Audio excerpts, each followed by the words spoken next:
You had told me the Pacers were going to go into Madison Square Garden and eke one out against the hobbled Knicks in a Game 7, I would have said, yeah, I could see it. Good for that team to sort of earn their stripes.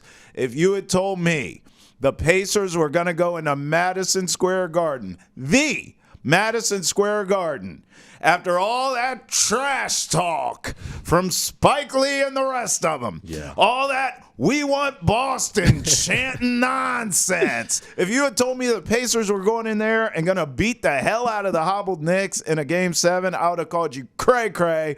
But Ountae, that's exactly what happened, my friend. Facts, man. It was unexpected for sure. Shout out to Tyrese Halliburton because he came to play. Okay, let's get into it. So we'll bring back Ountae Campbell later in the program. He always comes back in. We play a game. Then we talk the rest of the NBA, Celtics, pop culture, the whole woo-wop. But I want to start here with the Celtics, who are just resting. And, I love this for them. All I keep hearing is the noise about, they haven't been tested. They haven't been tested yet. They're not battle tested. What happens when they run into a real team? They're not tested. It's not about tested. It's about rested. The best thing to happen to this team is to mow through the opposition. Have you looked around? All these series, deep waters. I mean, knockdown, drag out, physical series, hard-fought series.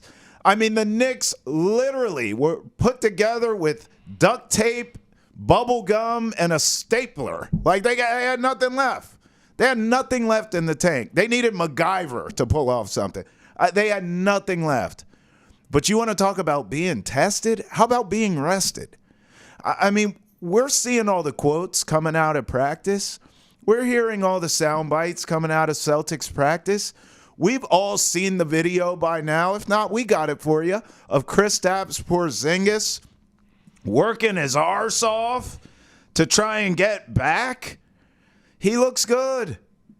He's coming back. Get the rest.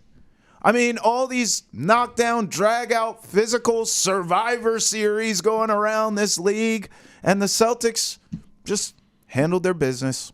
Heat in 5, Cavs in 5. Thanks for playing. We should have swept you. You got one. Congrats. We're going to go chill. Get healthy. Stay sharp of mind. Listen, I'll give Joe Mazzulla this credit, and I am critical of him. But I think more so than a lot of folks, I do give him credit where I see that it's due. This is one of the things he's great at. He has done a great job of galvanizing his team. He keeps them locked in. He keeps them focused. That's why when you see they have a mental hiccup during the regular season and lose to some stupid team they had no business losing to, they don't go on 5 and 6, 7-game losing streaks. Joe Mazzulla reels them back in, refocuses them, and then they go beat the hell out of somebody. I mean, he's did it all year. He's doing it now. When this team rests, in between the Heat series and the Cavs series, they had time to rest. They said it was one of the more intense practice sessions they've had right before the Cavs series started. Paid off, right? So give Joe Mazzulla some credit here. He does a good job of keeping this team dialed in. But while everyone's saying you need a test, I'm over here saying take the rest. The test will come. They'll be ready. They'll be healthy and rested and ready to go. Which brings me to Game 7. My goodness gracious, New York Knicks. I mean, I'm almost mad at myself that I didn't see this happening throughout the series more so.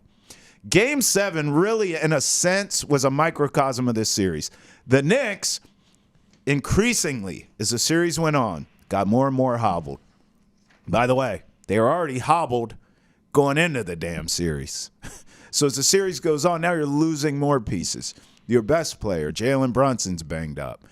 But he was banged up coming into it. It was a perfect microcosm of this entire series. I went back and I looked at the series final scores, all series long. Listen to this.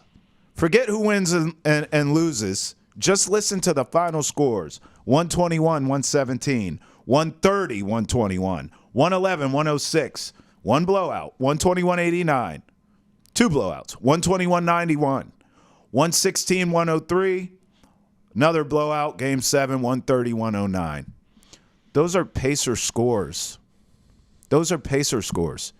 The Pacers methodically, actually, imposed their will on the Knicks.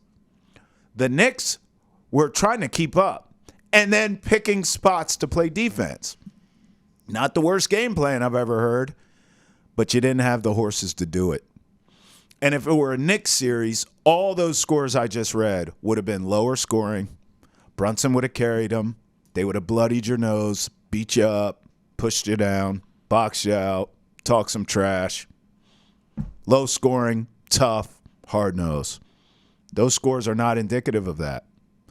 The Pacers imposed their will and, by default, outlasted the Knicks, whose gaslight was on at the end of the regular season. Forget the playoffs. They were already on E going into the playoffs. They ran out of gas. We saw it happen. All 5 starters for the Pacers in Game 7, double figures. Again, just numbers. Forget the names. Doesn't even matter. 20, 19, 17, 20, 26. And then you had T.J. McConnell coming off the bench, chipped in 12. Efficient. Spread it out. Everyone can score. We shoot the ball. They're basically the Celtics light. That's what they are. They're not quite as dynamic, not quite as offensive.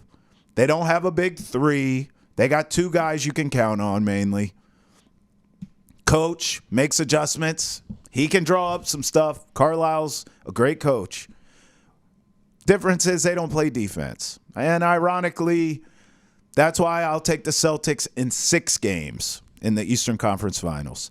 There's going to be a couple games of Pacers just out Celtics the Celtics. They'll shoot. We've seen the Heat get hot. We saw the Cavs get hot. What the hell do you think the Pacers are going to do? There'll be a couple games. They'll shoot the lights out. By the way, that could be with Boston shooting the lights out, and they could still lose. That's how dynamic and exciting this young Pacer team is. They are. They'll get a couple games in this series. But in the end, defense will win it for the Celtics. In the end. I also believe discipline and adjustments. This has to be the Joe Mazzulla series. This has to be it.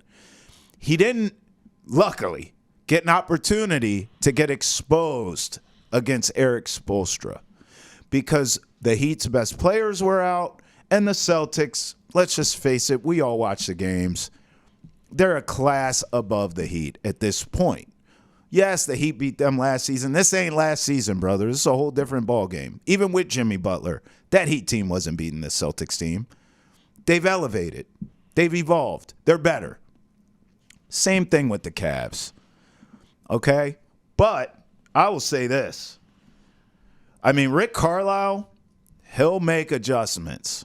He'll game plan you up. He'll have some things going. Remember that stupid in-season tournament that the NBA did and the Pacers made the finals and lost to LeBron? Beat the Celtics to get there. Remember that? I mean, this team will make adjustments on the fly. They are not intimidated. How about this? I just read you the box score of their starters in Game 7 against the Knicks. Their best player, Tyrese Halliburton, led the way with 26 points. He goes in to Madison Square Garden. Game 7. Has his best game, 26 points, and he's talking trash the whole time from the opening tap on. That's what I want from my best player. They are not scared of anyone. How often do we beg Jason Tatum, please, get mad or do something. Go do something. Be assertive. Be aggressive. This Pacers team, they're not going to be intimidated by the Celtics. They're going to come in, and I just think we're going to watch some exciting basketball. I tell you this, for all my sports bettors out there, bet the over of every game. There'll be defense in winning time, in crunch time. That's going to be the difference. Not having a true big 3 like the Celtics do, because I do believe Porzingis will come back at some point in this series. It's not a matter of if, it's a matter of when. He will play. So if he's out there, I got to go benefit of the doubt. He's ready to go, even if he's on a pitch count, even if maybe minutes restriction, you kind of cool, but I need him out there. I think that's the difference. Celtics having a true big three, and then the ability to at least flip the freaking switch and play some defense. The Pacers can't do that. They don't do that. They can score. Carlisle will make adjustments. They're tough. They'll trash talk you. They're not intimidated. They ain't backing down. They have a real home court advantage. It's tough to win in their building, but in the end, they can't get a stop. The Celtics can. They will in the moments that you need it. Give me C's in 6.